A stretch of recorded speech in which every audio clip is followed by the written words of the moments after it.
All right. This episode of Capes and Lunatics is brought to you by Tweaked Audio. Get awesome headphones, go to tweakedaudio.com and use the coupon code Southgate to get 30% off, free shipping, and a lifetime warranty. Or you can get there through the link on our website, southgatemediagroup.com. This is Luca Birch, and you're listening to the Capes and Lunatics podcast. This is Comics Illustrator Ron Friends, and you're listening to the Capes and Lunatics podcast. There's a thin line between heroism and madness. Here the line fades to nothing at all. This is a world of capes and lunatics. And nothing is off limit.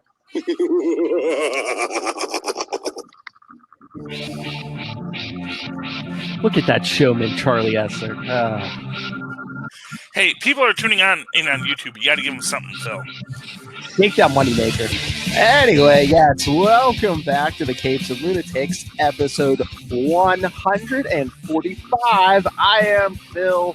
As you just heard, that sexy beast, Charlie Esser is here. Charlie, the Professor Esser, with my brand new headset. The Queen of Florida, the Mistress of Pain herself, it is. Hey guys, it's Lilith Hellfire. Ooh. With their army of armadillos. If only I could master the armadillos. That'll be the That's dream. like her number 1 and 2 on her wish list. An army of something and a bazooka. That's her new thing. She wants a bazooka.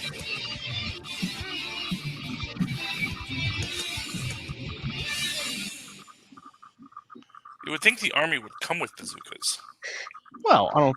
Can armadillos use A formal military, maybe, but I don't think the armadillos can afford a bazooka. I was gonna say you need an army of something with like thumbs and like whole hands that can hold bazookas, dude. Do not underestimate the armadillo. Oh, I don't. Armadillos with bazookas on their back. Is that like freaking sharks with freaking laser? With lasers. Yes, that is the new sharks with freaking lasers. Man, but bazooka-toting armadillos. If this was the 80s, we would have a really, really good comic idea. All right. So, I mean, everything 80s and 90s is popping right now. So, I mean, we could totally be the next Teenage Mutant Ninja Turtles. Just saying. Yeah, bazooka-toting armadillos, man. So that'll be as I'm taking notes for this episode. First item: Lilith's plan for world domination. All right, I need to hear her gloat. Lilith, we just got the news today, just a few hours ago. Dan Didio out at DC Comics. Finally, the Madman's grip has been removed. I am celebrating, but I have to wait until Lent to actually drink. I think it's next week. So, yes, it is. Yep. Wednesday. So, wow. Man. So, yeah. Mardi Gras without drinking. So, Dan Didio, Lilith Hellfire has a message for you. Suck it. I'm not going to gloat because that's not the type of person I am, but I've been waiting. Forever. Oh, yeah. Practically since 2010, I have been waiting for him to be gone. Oh, yeah. Like, he made one mistake after another. And it just, and he like pushed all his passion projects to the front that weren't good. See Metal. Fight me if you like Metal. I don't care. It was trash and a waste of time and events. So after a short 10 years of solid employment for a major corporation, he's out on his butt. Mwah! Tell me he doesn't hold in parachute. I mean, hey, no one likes to get laid off. I'll admit that. But no. But I don't want the workload all on Jim Lee either. So it's going to be interesting to see because he's kind of notorious for hard to work with. So on the executive level, not as like an artist writer kind of relationship, but on the executive level. So Jeff Johns, or are they going to like pull something? No, Jeff Johns likes to play in his sandbox. He really doesn't want all that responsibility. If you've noticed, he just wants to make rainbow core, green emotional lanterns and whatnot. Make sure Barry's parents are dead else. Oh no. You wait. No, you know who they're going to replace? Greg Berlanti. Let's call Greg Berlanti. Screw it, he's on the payroll already. No. You know who they're replacing Didio with, right? You shut your filthy mouth. No. Hey, Shut the it! man can produce. Lilith, The man is a fantastic. It's one producer. thing to produce. It's one thing to be a puller of strings and to find collaborators that are willing to collaborate. It's a whole nother thing to be doing what. I don't envy that job at all. It's a lot of hassle. It's a lot of headache. It's a lot of long hours. But Nobody likes the editor-in-chief. That's what this guy was, right? The editor-in-chief. He's like co-publisher or something. Co-publisher. He was some big wig that was in charge of stuff, He was and rubbed his Didio all over it. He was co-something rather with Tim Lee. Yeah. Yeah, and the thing is, but that's the thing. It's like, no, that job is a job no one likes. No, not to be their failures. Not to be that person, but they definitely need, oh God, the corporate person in me's coming out. They definitely need somebody that's going to have synergy with Jim Lee, because I think it was a lot of friction. And I just kept wondering, like, how is, like, when the AT&T merger happened, there's lots of open letters and complaints about Dan. Like, that's like an open secret, I guess. So it was just like, I was just waiting, like, what? Why is he still here? He's a prop. He's a problem ticking time bomb a la Ben Affleck waiting to happen. So I'm just like, what is going on? And it finally happened for me today. Well, but okay, so let me just sell the Bendis angle on this whole thing. Which is look, they already look, if that means he doesn't have to write Superman, give it to him. I don't care. Oh yeah, you know he gives them Superman to do that, yes. And give me more Wonderline comics. Fine, done. So you know what? Yeah. He's gonna take over, and he'll have his name on something. He'll have his name on a lot of. He'll stand lead up, Michael Ryan Bendis presents all the stuff other people wrote, So Boisterous Bendis presents. Yeah, but he's gonna stand there and he's gonna say, "Here we go. This is what's going on. You got your arc, and here's your story, and I want you guys to start sprinkling in this kind of a thing, because this is something we're going to be doing in about 8 years." Well, I'll give you this. Bendis is a ham, and I mean that in the best way, because you really do need to be a showboat for this position. You need to, shake babies and kiss hands, and he's good at that. He is good at that. Exactly, and see, this is what I'm saying. I get the feeling that really the whole Superman thing was maybe just a test run for Bendis. Maybe they've been thinking about this the whole time. I think the Wonderline comics was actually the test. It's not necessarily Superman. I definitely think it was the Wonderline comics. Oh, and that has done great and had great. It was critically reviewed, and the fans liked it. So they've been grooming Bendis for the last 2 years or whatever, thinking, "Hey, man, replace the Dido eventually." And or Jim Lee. Honestly, it could have went either way. So the way that I understand it could have went either way. So it's Friday afternoon. He's walking out the door. They're like, "Oh yeah, hey Dan, by the way, don't come back on Monday. Bye." I'm curious to see if he actually shows up at C2E2. Oh yeah, that is the real thing because it's. Well, he was supposed to do something about like people. When I don't know if it was business owners or whoever were supposed to talk to like publishers. So I guess he was supposed to be there as like one of the DC publishers. So yeah, sure be there in that capacity. Well, I mean, it'll be. Oh no, is he going to try to get a job at Marvel now? Marvel doesn't have time for that. Yeah, the mouse. Listen. I'm not a fan of his work. I don't like it. So Marvel doesn't need that. Marvel's been doing good. They've been, finding their stride finally with their female characters and their underused characters. They don't need that old-fashioned man's ideas bogging them down. And he didn't. He's everywhere. So, maybe he needs to take a 5-year break and just not. Maybe do a Matt Lauer, just disappear from the spotlight, and maybe we'll forget about you. Go to a passion. Here's the thing. I'm sure he made his bank. I'm sure the guy is not hurt unless he's got like a Fabergé egg problem. I feel personally attacked right now. Egg Queen of Florida. Yeah, no. But that was, for those who don't recall, that was Bleeding Gum Murphy's $5,000 a day habit. Yes. Fabergé eggs. And unless the guy's got a Fabergé egg habit, he probably has, enough that he could say, well, you know what? I think I would really like to make a little indie comic, make a story where I'm building my own universe Just, now. just stay out of IDW. Image, you can have them. IDW, stay away from IDW. Speaking of Image, there's some good work. Oh, Yeah. Yeah, you know. Really, well, there's a lot of places that have good work now. So there's, and you know what? But sometimes just being able to make your own story opens your own doors for you. Really, oh wow, is that Jaleel White? Oh, cool. Yeah, that's Jaleel White, I think. Okay. On Fresh Off the Boat, I think that's. I him. thought Urkel just walked into his apartment. I was like, No. well, is there something you want to tell us, Charlie? That is a good new job he got. Wow. Yeah, not at home, but no. I would love to work with Jaleel White. Mark my words, he's cool. I feel like him and Aaron Magruder were trying to work on something, but you know, Aaron Magruder being Magruder. So I heard he wants to do like comics and stuff. So maybe he'll join our Armadillo toting bazookas. Who knows?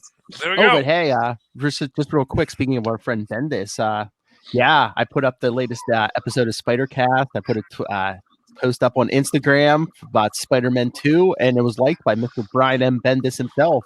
Blue check mark. Oh crap! Nobody tell them what we've said. I know. Everybody in Shout Jones. Do not spill the beans. I was gonna say, that was a little Hellfire episode. You know, he didn't listen to that. Yeah, you know.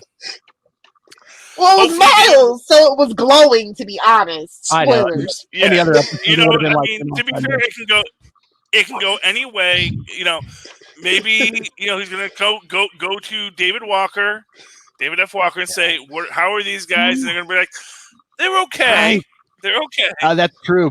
We do have an in. That's We do true. have a friend. Yeah, because Mr. David F. Walker talked to Charlie Esser, not Little Hellfire. So yeah, maybe there's Exactly. Yeah, and you know what? Like I said, man, Walker on the phone. That's Bendis.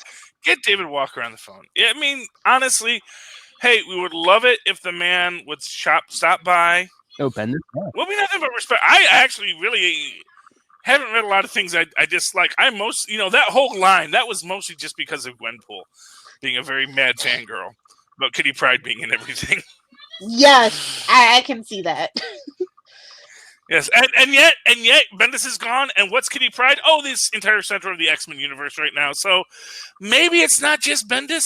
Maybe everyone is liking it. Well, Mark Guggenheim started that, to be honest, and just kind of ran with it. So, you know who's She's actually underused? really great. Kitty Pryde. She's a really great. She's a great point of view character. She's funny and witty, and like she's almost a manic pixie dream girl, but she's not. And she has a what's the word I want? Offensive, or a power that seems non-offensive, kind of like Invisible Woman, but it's actually it's actually technically super offensive.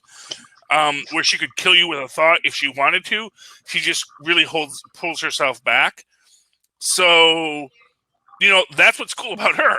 But they also have flanderized the hell out of that character, so it's just like, ugh. Oh, You gotta find a person that has like a real true passion, like that can see the good and the bad of the character. Because I hate a Mary Sue. I hate a Mary Sue. See my comments about Felicity on Arrow. I hate it. And Gary Stews too. yeah. Well, everyone hates any character that doesn't seem to be worth the power to them. That's always a little rough. Although, then again, at this point in Kitty Pryde's life, you can argue this woman has been an X-Men most of her life. She has been in all kinds of crazy situations. She's picked up a lot, Plus, had a formal education at Xavier School for Gifted Youngsters. Let's be honest, though. That's not the best education. I mean, they're getting interrupted by signals every 2 minutes. Hey, I don't see anybody going to Harvard, is all that I'm saying. Okay. Let me put it this way, Lilith. They have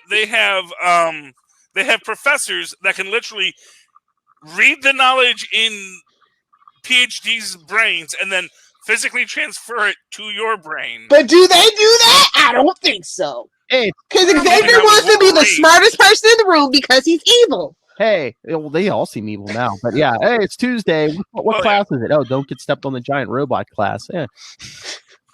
And to be fair, that's actually The danger zone. I mean, that's what you call life skills in the Marvel universe. They probably have that. At no. midnight. Yes, you definitely need to learn. Class. Oh yeah. Oh, that reminds me of the first draft of the Powerless script I read. How to avoid falling debris from a superhero fight or something like that for claims or something. Not in front of him. That's okay. I'm Look, listen, I actually liked the first draft and the first episode that they originally shot for Powerless. I just didn't like the reworks. Yeah. Not everything works. You know? They tried their hardest. They really did, but hey, Lois, which came out first? Andromeda or Firefly? Ooh, I want to say Andromeda because that was the late 90s. I know Firefly was like 2000, 2001-ish. Yeah, I think so. Because I was binging Andromeda because it's on Tubi right now. Man, that thing went for 5 seasons, 20 episodes a season. Kevin Sorbo was a beast, man. Yeah, goes from Hercules to Andromeda. I know, man. No wonder the guy just doesn't need to work anymore. But it's. Oh, and if you ever see him at a con, it very rarely happens now. Jump on it because you won't see it. It's like every 5 years. I'm like, you know what? I feel like going out in public. Why not make some money? I bet you he is a nice guy. All political stuff aside, I bet you he's a very nice guy when you actually sit down and pay him. Just like Dean Cain. I know a lot of people don't like his politics, but he's a great guy. Oh yeah, like I said, when I talked to him, yeah, he seemed really nice. Yeah, politics got really weird the last 3 years. 10 years. Well, we know that last. Yeah, I mean, I think it came to a head, and now it's like a lot reality worse. TV now. Yeah. Yeah, and it will be nice to go back. It'll be nice to go back to a time when people could be not civilized, but at least more rational and not feel so blood sporty. I know, sweet summer child. But yeah. Yeah, you need that's your drop there, Phil. Sweet summer child. Yes. That's right. I definitely need to start drinking again. Yes. Wine-colored glasses, if you know what I'm saying. Oh. Yeah. Feel free to give that drop tomorrow now. Although I must say, for the first time since I think I started collecting drops, Lil Hellfire's in the lead over Charlie Esser with drops. Oh, you have to fix this, Charles. I do my best, man. I try to give at least 2 or 3 every episode. Come on, Full Stream Ahead has to be brimming with drops. Every single I got plenty of Charlie saying, "Yes, Tristan. Yes, Tristan." Yeah. You know, I am very encouraging of my children. Oh, no, I'm but right now he's on 40. Laz is too. He's like, yes, bring Tristan in. He's got a very good perspective. I love it. It's like Daddy. Mark my words. We're going to get big Deadpool news in the next couple of weeks. Ooh. Why do you say? Because Tristan has come across a cache of Deadpool Easter eggs throughout Fortnite. Oh, okay. Yeah, that makes sense. Yeah. Yeah, because he's just like, oh, yeah, Dad, I just got myself a Deadpool skin. But before that, you said you got yourself a Deadpool skin. Until Typhoid Mary said, hey, oh. You don't have the skin yet. But he will soon. He will soon have the skin, but he found Deadpool's secret hideout, and he's like finding all the Deadpool Easter eggs throughout Fortnite land. So I get the feeling there's some viral marketing going on. Hey, can I pitch something really quick that you guys should be watching? Sure. You should be watching that Lego Challenge show. If you like Legos anyway. Oh my God, that is such a good show.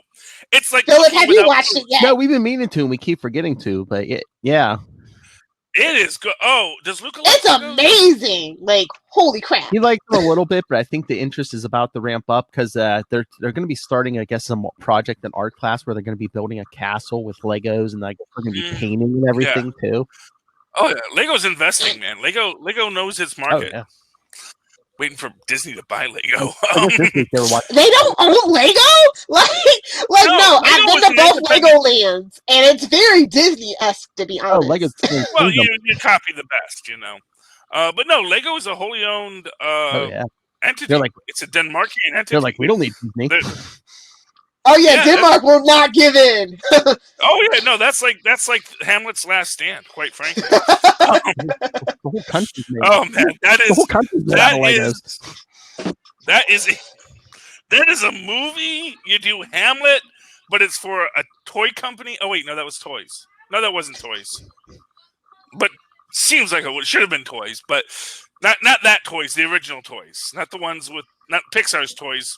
Robin Williams toys. Oh my lord! Can I know I keep bringing this up. Lilith was talking about TV shows, but yesterday I watched Picard episode 5. Oh my god! 7 of 9 showed up. Yay! And she still got the eyebrow. I Yes, like that. yes. They didn't do the 7th episode for 7 of 9. Oh, and have 9 episodes? Like, come on, what are we even doing? But well, Jonathan Frakes directed last episode and this episode. But I mean, I guess there's people hunting down like former Borg people to like cut them up and like, I guess take Eat them? That doesn't seem very nice. We'll get the Borg parts inside them, and I guess This is not a nice universe we've jumped into. yeah, no, it's not, man. Pirates, bro. It's like, Space can we pirates. mirror this universe all of a sudden?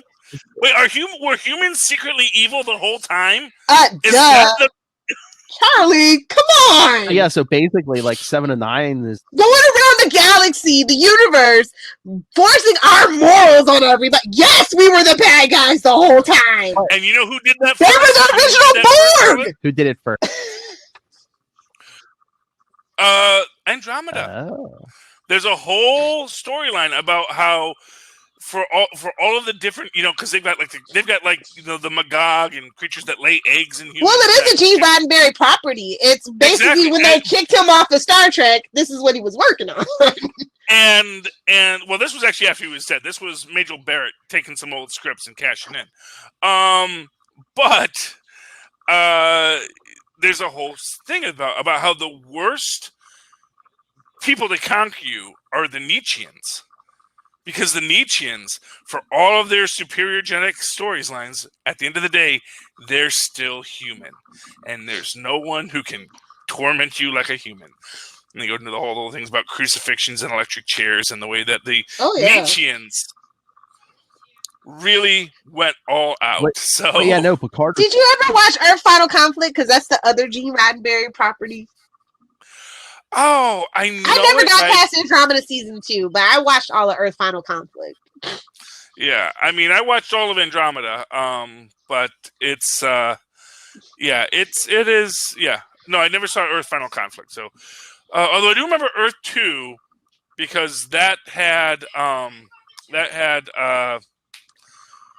Tim Curry in it. So, in a small role. It's a Gene Roddenberry night. It's fine. It's fine. It's all connected somehow. Wait, sorry, I stepped there were on your so line. many good shows in the 90s.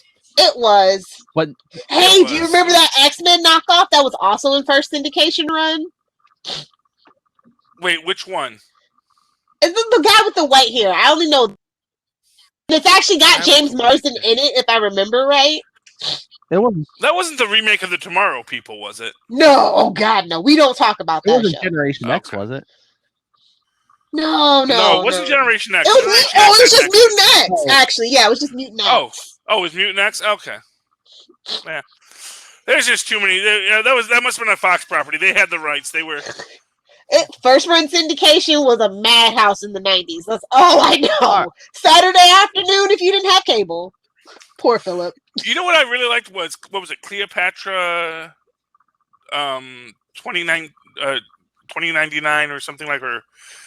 The one where the stripper gets frozen and goes to the future and Barbarella starring Pamela Anderson? No, it was called Cleopatra 2999 or something like that. But it's in the same universe. It was in the same, well, not the same universe, but it was in the same Sam Raimi creations, along with it was actually would do with the The Adventures with was it The Adventures of Blackjack something or other with the chin. Okay, Bruce Campbell? Bruce Campbell, yeah. Bruce Campbell had it's sort of like a steampunk Wild Wild West, but set in like just after the Revolutionary War. They had Mini-Me as Napoleon. It was a great show. Poor Philip. What do you need, sweetie? I was still talking about Picard, and you people hijacked it. Okay, Picard, yes. So 7 of 9 was in it, you said. And then apparently humans are like evil. Yeah, well, you know, going after former Borgs for parts and stuff. And I guess 7. Wait, are they going after Borgs for parts, or are they like ridding them of the sin of No, robotism? former Borgs. They're cutting them up for the parts. Who wants the parts? That's the question. Well, I believe. Well, if it's the big bad, are these androids wanting the parts? No, it's people selling them. Oh, so it's like the black market. Yes. So it's like the old black market gene trade back when they outlawed being an enhanced human. I don't know. Well, I know there's. And now it's like, oh, now we're going to outlaw being a cyborg. Well, they did show some people are selling them for parts, but we are getting stuff with humans are so. We are racist. getting stuff with the Tau Shiar too, and I guess because I guess Oh, there's a big secret about the Romulan. It's like why don't they haven't revealed it yet, but it's like why don't the Romulans have? They've never had artificial intelligence and stuff, and I guess that's going to be a big thing. But those 7 of 9's like flying around the universe, like trying to protect these former Borg, and in the beginning, because she's going to mad on for this one chick who's selling the parts because this woman killed. Everyone ready for a spoiler? She killed Icheb. Remember on Voyager those Borg children they rescued? yeah. Oh yeah. They killed him. Ripped his eye. They actually showed that they're like pulling the thing out of his eye and stuff. So, how many more episodes is I can actually download CBS Access? Oh, we're halfway. So Season 1's 10 episodes. This was episode 5. All right, remind me of episode 10. Okay, and then I know they're getting a season 2 already. So yeah. I mean, here's what I'll say. Having no real, I think they're trying to split the difference of the Abrams version of this universe and the traditional Roddenberryan, which really they kind of already set up. They actually, I mean, and if we're honest, very first episode of Next Generation, when you have Yara talking about the rape gangs on her outer colony world, know, it's like, oh yeah, there was darkness in the Roddenberry Star Trek universe from the beginning. The man understood, as we said, humans, they were evil the whole time. Well, I know they said too. I mean, it's not like one and done's a lot like a lot of Next Generation was. There's like a big overarching thing. I know they said they've been trying to do this show for a while, and I guess Patrick Stewart. They said, Sir Patrick. He's finally done with the X-Men franchise, so we can have him back. Well, they said too, he didn't want to come back unless it was like something different than that. I was gonna say Seth MacFarlane money dry up. No, please. He'll be with Seth MacFarlane. Oh, please. As long as they need a director of the CIA. That money got to keep rolling. Or the voice of Baby Susie. I was gonna say you get them young wives, man. You got to keep that money rolling in. Yeah. No, actually, I really think the whole thing with Marvel is just that he's looking at it as like, look, first off, I think that was a face-saving move because, he is 172.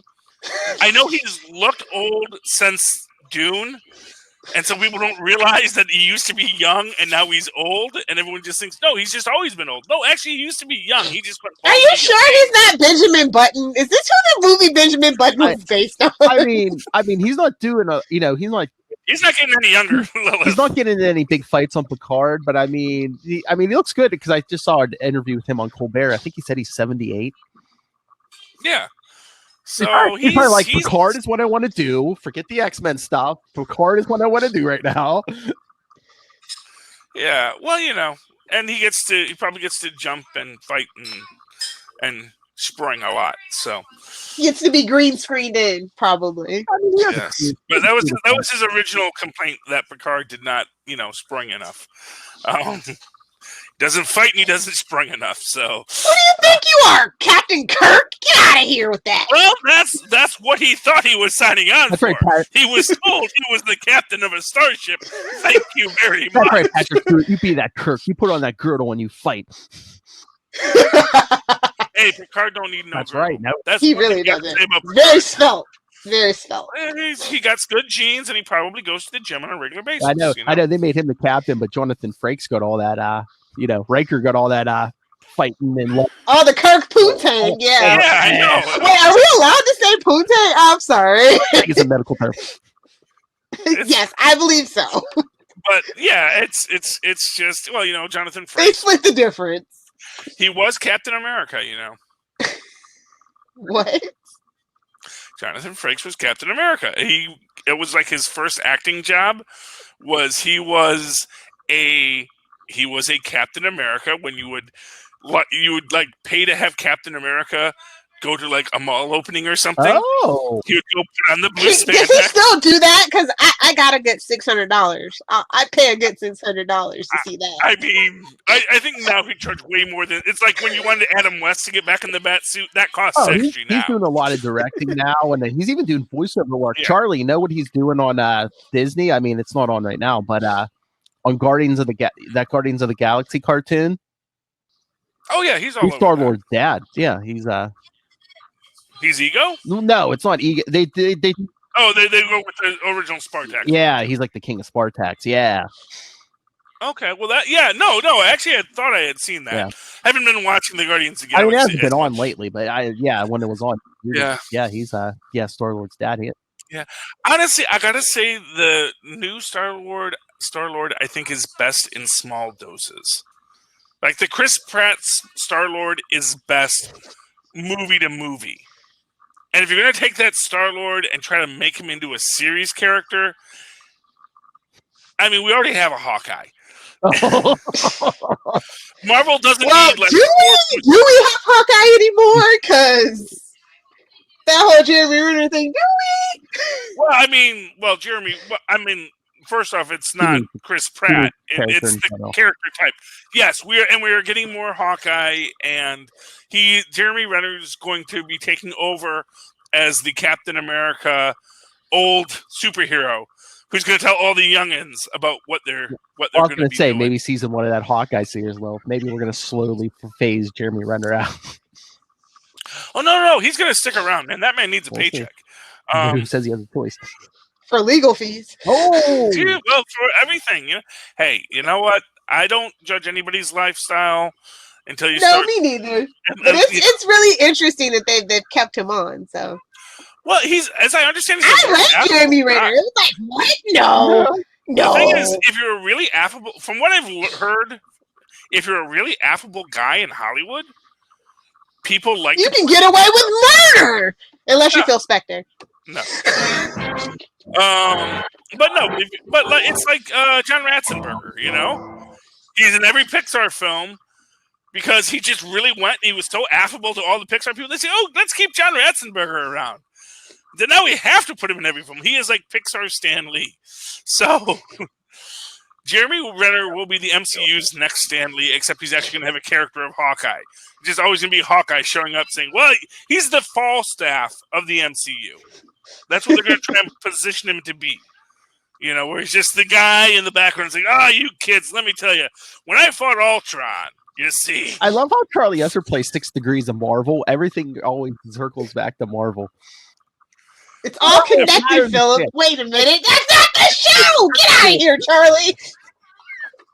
Super connected! You forgot the music. Okay. To be fair, you guys brought up X-Men, so. Like he cares about X-Men. He's like, that's just my end, you see? It's super connected! It's super connected. Hey, do we want to talk about those Batman behind-the-scenes photos that leaked today? Sure. Do we have to? So, I don't. So that's not the final suit, is it? No, well, one, there was no cape. It's bulky. Are they going to CGI cape in there? Oh my God, no! Have we not learned from Superman? Nobody likes the CGI cape. I don't. First of all, I didn't even notice it wasn't a cape. Maybe it gotten ripped off in a previous scene. I don't know. Not for nothing, capes aren't necessarily as useful as you think. No, they get in the way. I totally agree with Incredibles. No capes. Yeah, that's why Superman stole Booster Gold's. Says you're not ready for the cape. And as far back as Steve Rogers as Nomad tells us, you don't need a cape. yeah, well, he had a cape as Nomad, and it said, and people kept grabbing it and pulling him down. Like, oh, a mutant not used to the cape. Why did I add a cape? Honestly, the whole no capes thing that has been around for a long time. You only wear a cape in Marvel if you're a villain. That's the rules. Oh. Well, you can wear a cape if you fly. Flyers are allowed capes. I was thinking about people who fall. I was thinking about this today. Who has a cape? Like Batman and Superman, of course. But I was like, who else? Oh, has a cape. Moon Knight, yeah. Sometimes, well, again, he is Marvel's Batman. Fight me, Ray. Oh, don't you Moon Knight nerds knock it off. Yeah. I mean, he's Marvel's Batman in the sense that Marvel maybe wanted to make fun of Batman. But do we really do that? Because DC did that by making Green Arrow. Oh, what? It's kind of redundant. Well, that is funny because I put those pictures up on our Facebook today, and we did get feedback from some of Ray's listeners. Noel Ray gives all his people nicknames. So shout out to Noel Looney Tunes Tate and the Power of Chad. I think it was Chad who said he's like, yeah, that Batman costume's looking more and more like Moon Knight. Almost, not the same color, but I mean, I don't think so at all. It's first off, it's heavily armored. If anything, I'd say it looks more like Crossbones than anything else. It looks like a guy trying to keep himself from getting shot while he's fighting. It's very Punisher with the bat cycle too. Just very Punisher. And like before, like when they did that thing with the guns on the chest, people were saying like the mask and stuff is looking a little, Daredevil from Netflix almost. I actually thought the mask looked almost cloth. Like it was almost like the 1930s Batman's mask, like the serial. Oh, hang him off the bat plane, Lilith. Yes, put him in the trash compactor. Yes, if they go there, I'm sold. Well, I mean, honestly, I think they're probably and people have said it looks like year zero, and I'm not sure quite what year zero is. But... Well, zero year, it was kind of it was like another. You have year one, you see. Well, it was the New 52's take on Batman's first year, so exactly. Yeah. Well, here's what I'll say. First off, the only comparison I see between them is like apparently both rode motorcycles, which I think you could just easily say, "Wow, he looks a lot like Captain America." Well, it look like he had like arrows or like little crossbow bolts like on his wrists and stuff. Like in that one, like basically he was low tech and like he was carrying a bow and arrow for a while. So, still in Ollie's groove as always. Because in that one, the Riddler takes over the city, and basically all the tech is like, riddle based. He took all the Joker stuff and put question marks on it, basically, if you ask me. That's my question, Lilith. Are we mixing New 52 Zero Year with Long Halloween from late 90s? Or... I mean, I think that doing the Long Halloween as like your first outing might be a bit much, and like they haven't learned the lesson of stop putting so many villains and everything. It's gonna dilute the focus, but that's just me. What do I know? Well, that's the other thing. They're like, are they gonna do that Arkham Asylum story too? So it's like, they try too much because they're so afraid they're not gonna get a second movie because they probably won't. That's have to throw everything in. In the last couple of years, that is DC's biggest problem with those movies. They keep trying to add too much to every movie. See, Birds of Prey. I mean, Harley Quinn in Birds of Prey. It's Batman v Superman. I mean, Justice League. It's take your time, people. I mean, again, love or hate Disney and Marvel. I mean, they take their time. They're like, okay, here. They don't. They got a late start, and they don't want to have people. Yeah, they don't want to take the time to catch up because Marvel had a lot of failures. Marvel had a lot of stumbles along the way. Well, so have they. They've had one win two wins. It's called Wonder Woman and Shazam. That's not a very good batting average. Well, you know what? 2 of 4? That's not too bad. Well, there's Suicide Squad. There's Harley Quinn. A couple of other ones. Superman. Yeah. Well, yeah, well, those are the later ones. Aquaman. Aquaman made bank. It made money, but... Well, but Look, it made money. But its main character. And it had a lot of people who liked it. Look, it's like Harley Quinn, and all these people was like, "Oh, how can you hate Harley Quinn and the British Fan?" I'm like, I still say they sent it out with reels missing. That happens. That happened to Bloodhounds on Broadway. That's why it had horrible reviews when it first came out, because the review copies were missing a reel. And everyone says so disjointed. Nothing seems to make any sense in this film because it was missing a reel. I think, although films are digital now, so I don't know how you miss a reel in a digital film, but I'm going to give them the benefit of a doubt and say someone lost a reel. And that's what happened. And so that if you go to some theaters, they have the full Birds of Prey, and it's a much better film. But myself, I went to the one that was missing a reel. And so... And I will say this much, I give them great respect for showing constraint to not play the Popeye theme as Harley Quinn inhaled the cocaine. So I don't think they had the rights to that. Probably. They didn't want to pay for it. They're not made of money, you know. With Deadpool, they would have found a way to get the rights to the Popeye theme. Oh Lord, but yeah, I mean that's DC's big problem. I mean, too much too soon. It's like, again, look at the MCU. They started with Iron Man. They could have had War Machine in that first Iron Man. They said no, let's hold off, keep it for the Iron Man 2. Yeah, they even had that and Terrence Howard was being a bit of a pain. Well, there's certain things about why they don't do certain things. They had that second suit sitting there, and he even says, "Oh, next time." Yeah. It won't be you, buddy. Sorry to break it to you. But and that's the difference. If you're planning something long term, they're not. Well, I think they were at one point. I think they at one point had a plan. And then they let's see what sticks to the wall. Wonder Woman. That's all you got. Throw it against the wall. It's the Schlieffen plan problem, where you have a plan where you're going to fight. You're going to fight in Paris first, and then once you conquer Paris, then you can fight Russia. And invariably, Russia starts attacking before you're ready. And then you split your front. But that's just to hold off Russia, which is fine in the sense you want to not lose your back half to Russia.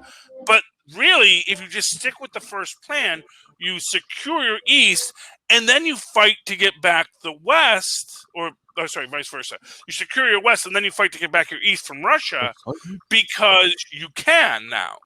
But once you commit to fighting a two-front war, you're always going to lose. And that was Germany's problem in World War I, and that's DC's problem now. They're trying to fight a two-front war. Every time something changes, they try to focus on the new thing. So that's a problem. So do you think we're going to be getting the second Joker movie? The end of this year? Are they throwing it together that fast? I mean, hopefully the people. Well, I don't know. Joaquin Phoenix. Joaquin Phoenix may want that paycheck. Next. You think they could get it by next year? That way, you'd have the Batman movie and a Joker movie both in 1 year. Are we even assuming that Joaquin's not in the Batman film? Yeah, we're assuming it's not. Oh, please! You don't think they'd be trumpeting that every 2 seconds if that were true? No. Because they want to be like Marvel. So that's going to be our big last. Oh, my sweet summer child. I just want to give you a hug so hard when you try to talk DC and having plans. It's like the actual DC and having plans. Thank you, Charlie. Yes, you got a clean drop. Oh, my sweet summer child. Yes. There you go. And Lilith takes the lead again. Oh, she's in the lead. Oh, I know. She's, you got to build your thing. Hey, well, I'm on like every show on Sidekicks, so it's not. This is true. She is. And Charlie Effer's on basically almost every show over here. So. Well, gotta find my way to Quasar. Oh, the news wins the day. Can we talk comics now? Yeah, sure. It was actually a good week all around for all the companies that I picked up from. Yeah, it was a pretty good week. Okay. Did anyone read? Then when we read Captain America. Yes. Lilith? Of course not. In America, what the heck? Don't worry. Okay. Oh, wait till July, Lilith. Anyway. Oh, But at least it's the Nomad stuff, right? No, Yeah. it's not Nomad. It's the, Look, okay, I also got Conan, Fantastic Four, Elvira, and Bitter Root, so Lilith read none of those. Mary no, Jane. I read Bitterroot. Oh, okay. You want to talk Bitter Root? Yeah, I mean it's great as always. Travel with this book ever. Oh, So- yeah, no, it is. Okay. All we know is that David F. Walker took a meeting at Legendary Pictures recently. Ooh. That's all we know. Get David Walker on the phone. I'm not. Well, he couldn't talk about it right now anyway. I'm not going to say that we are going to get a live action Berg in the near future. Well, it wouldn't be the near future because it's just like that's just like if he took a meeting, it's like first baby steps.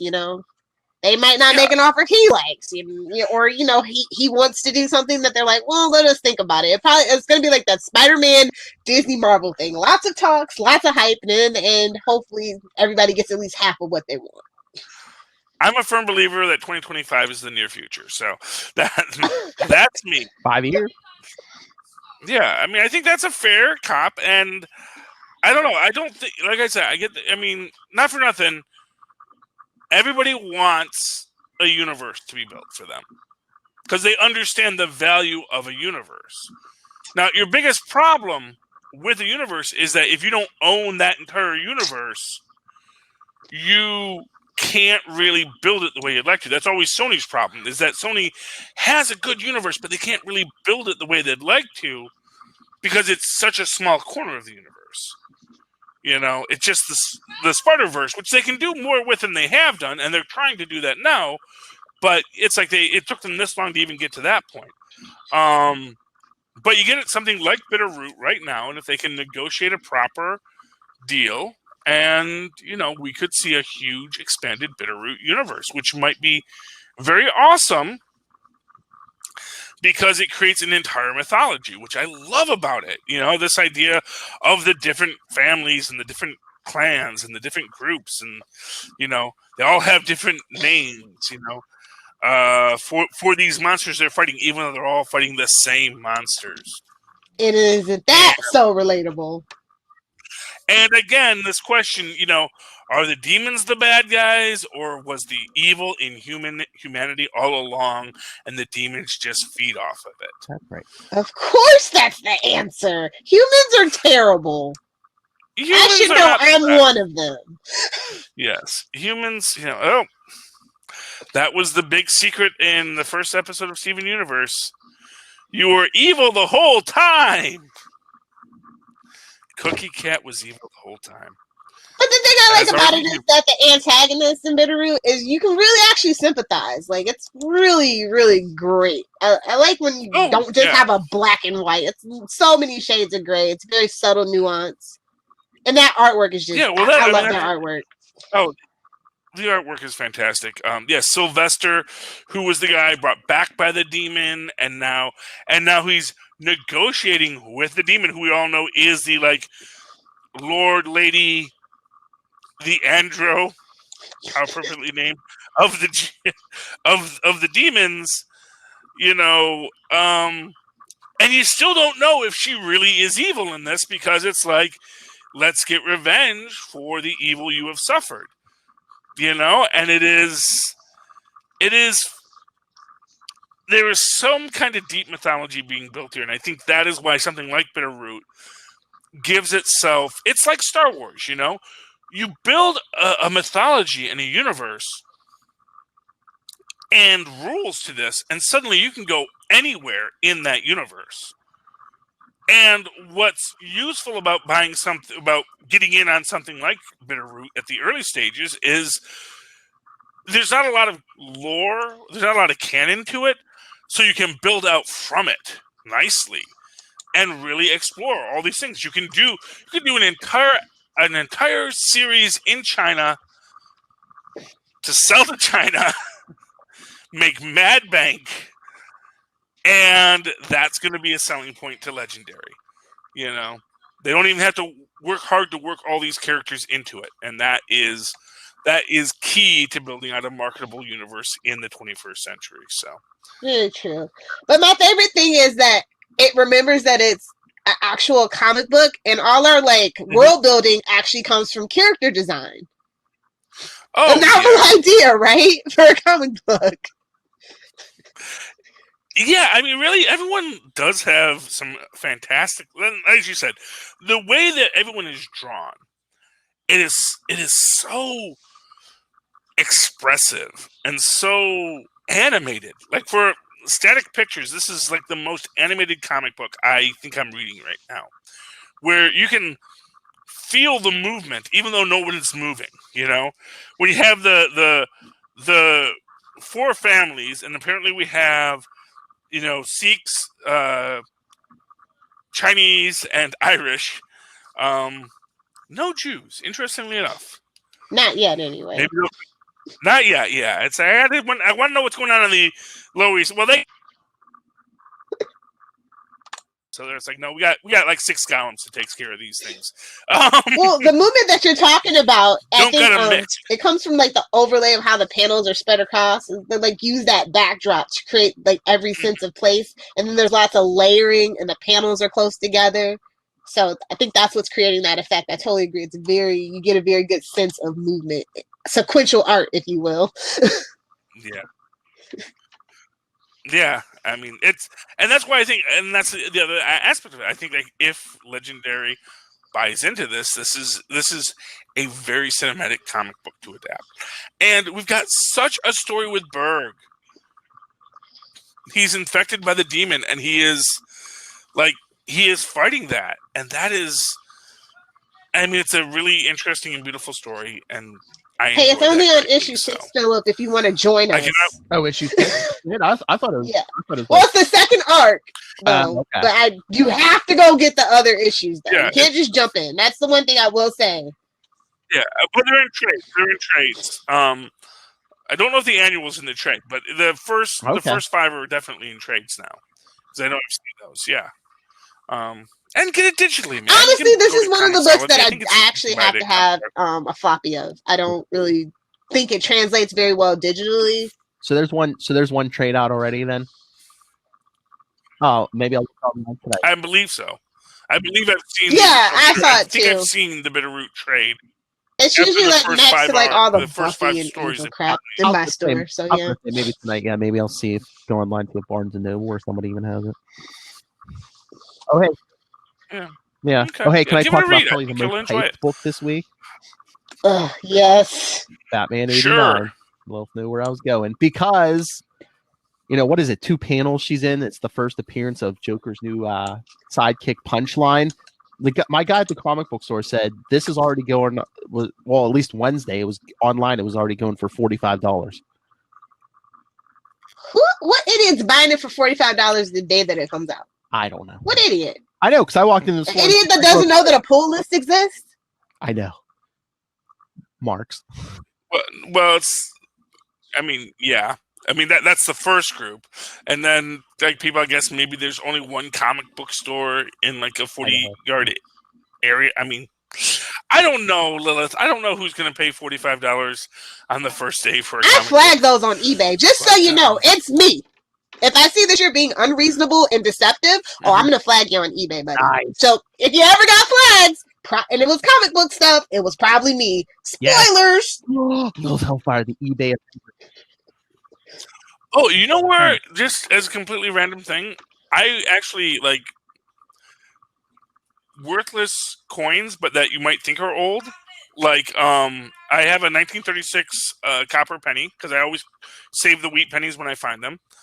And I just went online and like there's like $5,000 on Etsy for 1936.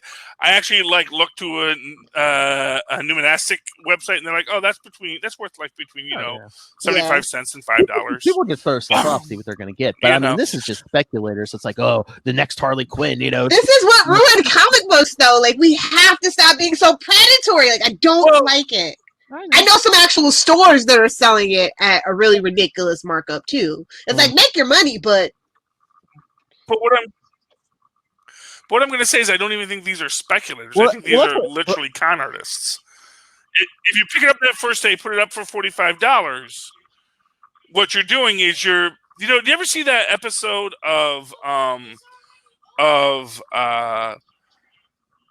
Silver Spoons where his grandfather sort of teaches him how to corner a market on baseball cards and to start like rumors that, oh, this is the next big thing, and they buy up all the, I want to say it was Carl Yastrzemski, but they just bought up of some obscure ball players' cards in the area, then started the rumor that he was going into the Hall of Fame, and then drove up the price of the cards. Silver Spoons. The rich being the rich.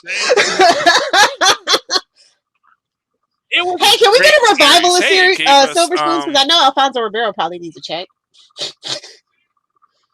Exactly. I mean, hey, Rick Schroeder ain't doing that choice, much to be honest, though. Yeah, but I'd like to see him in charge of Stratton. Stratton. Oh, they deal with the fallout of Toys R Us closing or something, and FL Shorts closing, and all the toy stores, and how it's an Amazon world now. I would actually like that. Yeah. Hey, call us, Charlie and Lilith. We got you. We got your Silver Spoons revival. Tweet Give that. us a week. Tweet that and I have a smart photogenic child I know so they can get a hold of to play Ricky Schroeder's kid. Mark my word. The trifecta. There we go. Oh, but all right. So besides the speculator stuff, Lil, if you still enjoying this arc?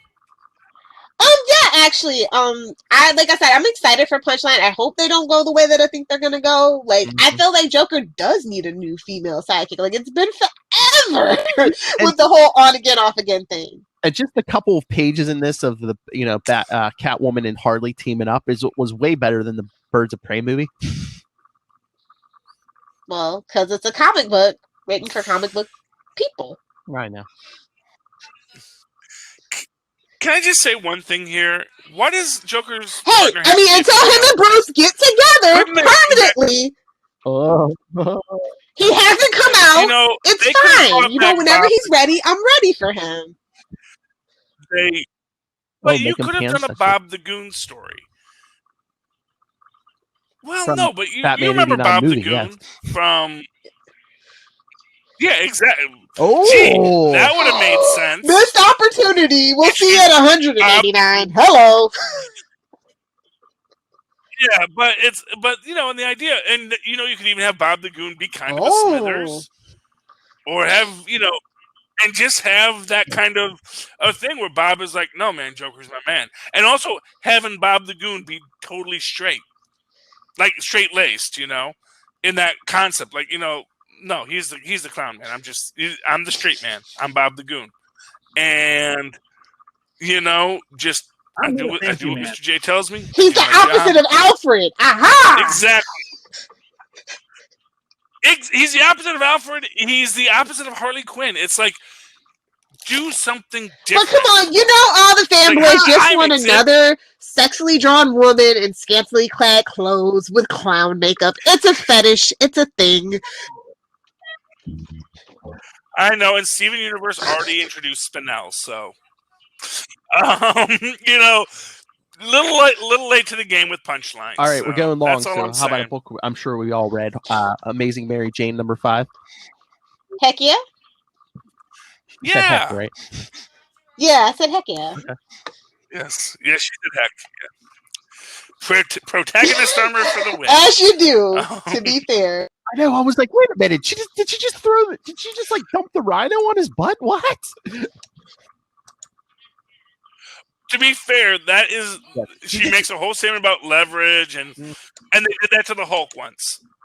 Where this little, and actually first off, and even in Hulk 406, it's like throws Professor Hulk. He's like, and to be fair, she is, a longtime partner of Peter's. I'm sure he showed her some moves to protect herself. It's fine. She's been around, yeah. She's had a couple stalkers. Honestly, I think they. I would carry a gun personally, but that's just me.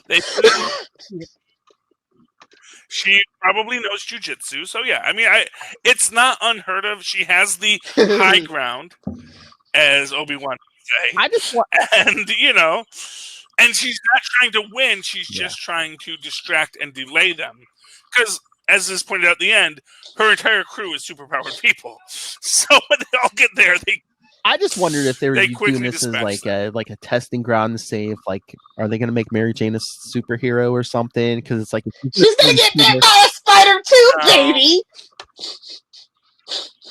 No, they already did that with Jackpot, where is Mary Jane a superhero in this universe? Like New Day. No. And not for nothing, Mary Jane has I know! That's my point. I hope they don't ruin it. I really enjoyed this perspective from Mary Jane, because she's away from Peter. She needed that. Yeah. I mean, for what it's worth, although she's like all gooey-eyed at him in this, but like if she knows if she wanted to do good in this world, probably could do way, way more. Rich and beautiful. Being an actress and an philanthropist. Yeah. She could be freaking tweeting things. She could be doing the goop thing, yes. Exactly. She does not need that. Basically, radioactive spider bites, that's not really a superpower. That's just, now you're super strong. Okay. You can punch people. Good for you. Sometimes there's more powerful things. I think that's what they are wanting to explore, but I just hope the suits don't interfere and say, yeah, put her in a suit. Oh my lord. What if she does get super rich and she's funding superhero teams or whatever? The Avengers West Coast.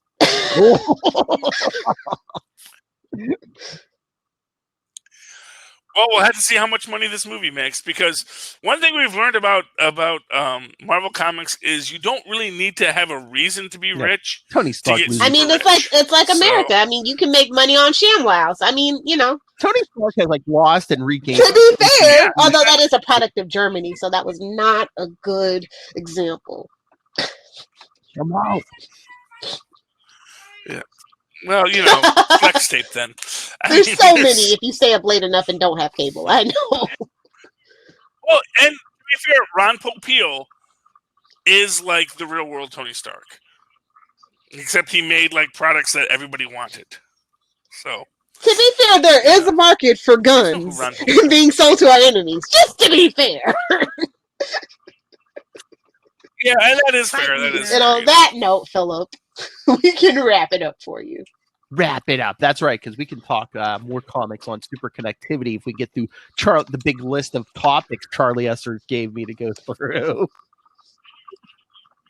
And then you reminded me of 3 more, Phil. Phil, if there's one thing you know about me, we could start with no topics and we'd do a 2-hour show. I know you. We don't even have to have a list. Show me. But it helps the notes, I know. All right. I have the gift of gab. Wait. There is just one more book I want to shout out. It's a Dynamite book. It's Red Sonja, Age of Chaos #2. It's super good. This is a good time to get back into Red Sonja. That's all I'm saying. And I'll leave it alone. I love when you're like, come on, Phil, wrap it up. Then you're like, hey, I got one more book. Okay, now we can go. No, I mean, and you know me, I feel so many ways about Red Sonja. That's all I can say about her. It's like I want her to do great, but not without Conan. But I'm also like, it's like when G.I. Joe wasn't at Marvel, and I was like, that's not Larry Hama writing that. Who are these G.I. Joes? Those aren't G.I. Joes. They're G.I. Schmoes. That's something different. Yeah, exactly. It's like, that is some things I'm like, I want to like them, but I'm not sure. I really love Dynamite's take on Red Sonja. So. I feel like it's very respectful, and I honestly feel like they secretly get copies of Conan books, and they kind of sprinkle little Easter eggs in there or something. I don't know what's going on with that, but they're playing really close to the vest with that. So I'm waiting for the Elvira Red Sonja team up. Sexy. It's coming. It is well, this done a whole bunch with time travel arcs recently, and crazy mystical door openings, and they said her next book is going to be an awesome team up book. What? So, mark my words. Elvira Red Sonja from Dynamite Ooh. Comics. Look for it. I'm not a fancy man. All right. So we done Love There we go. Hellfire? Yes. All right. All right, everyone. So send us your thoughts on everything we talked about tonight and any upcoming stuff. What do you want us to hear us talk about? Email us, capesandlunatics@gmail.com. Call the voicemail, 614-382-2737. That's 614-38-CAPES. Follow us on social media, Facebook, Twitter, Instagram, and all of our shows. Find it all in one convenient place. That's Linktree, linktr.ee/capesandlunatics. And remember to support the sponsors: Tweaked Audio, Hunt a Killer, Pod Life the Book, now in digital and paperback. Find it all on Amazon. And when you do, use the Southgate Media Group link right here in the show notes. Look down. And use that when you order the book. And to help us and Mr. Robert Southgate bring you such fine quality products as the Capes and Lunatics podcast. Lilith Hellfire, Queen of the Armadillos. Where can people find you and send you bazookas? If you know where I can buy a bazooka, tame armadillos, please feel free to find me on the interwebs at Lilith Hellfire via Twitter or at Lilith Hellfire69 on Instagram. I need it bigger. Party. I hate you. Okie dokie. Suck it. Charlie Esser. Well, if you'd like to write to me in the old-fashioned email way the way our Maz and Paz wants to do so, it's superconnectivityblog@gmail.com. That's superconnectivityblog, all one word, at gmail.com. Of course, follow me on Twitter as I live tweet political debates and Agents of S.H.I.E.L.D. when it comes back and other things. And I can't live tweet the Hunters, but I'm going to be watching it. And me and Maz are going to talk about it at Charlie Essa. That's CHARLIESSER. Look for the two E's in the middle. Thank you, Maz. Another successful week in the books. So, yeah, for another week, we have been your Capes. Capesand. Cha-ching. You know, we really didn't go that much long because we kind of started a little late. So, we're like still hour and a half, you know. Normal. Right. That's down the spine. It is a big episode. I need it bigger. Okay, well.